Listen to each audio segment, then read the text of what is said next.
আমি Tanzila Kashfi future house event ম্যানেজমেন্টের আন্ডারে রামাদান মজলিসটা অনুষ্ঠিত হচ্ছে। আজকে আমাদের ওপেনিংটা হয়ে গেছে। আমরা আছি আরও দুদিন 6 এবং 7 দুপুর 3টা থেকে রাত 3টা পর্যন্ত চিটাগংবাসীর জন্য আমরা কিন্তু অপেক্ষা করছি এবং আমাদের রামাদান মজলিসের পক্ষ থেকে আপনাদের সবাইকে আমন্ত্রণ জানাচ্ছি।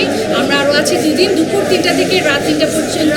এখানে আছে 52 স্টল, সব ব্র্যান্ড রেস্টুরেন্ট নিয়ে কাজ করছি। আমরা ব্র্যান্ড লাইফস্টাইল ব্র্যান্ড নিয়ে কাজ করছি, সব এক ছাদের নিচে। দেখা হবে ইনশাল্লাহ। আরও 2 দিন আছে আপনাদের জন্য। গ্যালারিয়া ইয়োর সেকেন্ড হোম ফয়জলিকে। চট্টগ্রাম মজলিস এটা এবার তৃতীয়বারের মতো হতে যাচ্ছে। আসলে আমাদের কিন্তু একটা অনেক বড় একটা আমাদের ড্রিম ছিল। চট্টগ্রামে কিন্তু আমরা এই রাতের বেলা কোনো কিছু করার ব্যবস্থা থাকে না। বিশেষ করে এই রমজান মাসে আমরা দেখা যায় রমজান মাসে ঘুমাতে কিন্তু অনেক দেরি হয়ে যায়, অনেকে ফজরের নামাজ পড়ে ঘুমায়, কিন্তু কোনো কিছুই করার থাকে না। আমরা সেই থেকে আমরা এই উদ্যোগটা নিয়েছি যে রমজান মজলিসের মাধ্যমে, রামাদান মজলিসের মাধ্যমে চট্টগ্রামবাসী তাদের পরিবারকে নিয়ে যেন একটা জায়গায় ঘুরতে আসে। এবং এখানে বিভিন্ন খাবারের ব্যবস্থা আছে।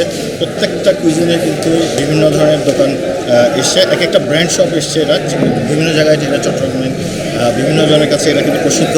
এবং এছাড়াও কিন্তু এখানে ঈদের শপিংয়ের জন্য কিন্তু ব্যবস্থা আছে। এখানে অনেকগুলো ব্র্যান্ড এসছে, ঢাকা থেকেও এসছে। সব মিলে একটি চমৎকার একটি আয়োজন আমরা করেছি, যার মাধ্যমে এক ছাদের নিচে এই ঈদ এবং রমজানের এই সময়টাকে যেন উপভোগ করতে পারে সেই ব্যবস্থা আমরা রেখেছি। ইনশাল্লাহ আপনারা সবাই আসবেন, আপনাদের পরিবারকে নিয়ে আসবেন, বন্ধুবান্ধবকে নিয়ে আসবেন এবং সামনে এই উদ্যোগটা আরও বড় হবে।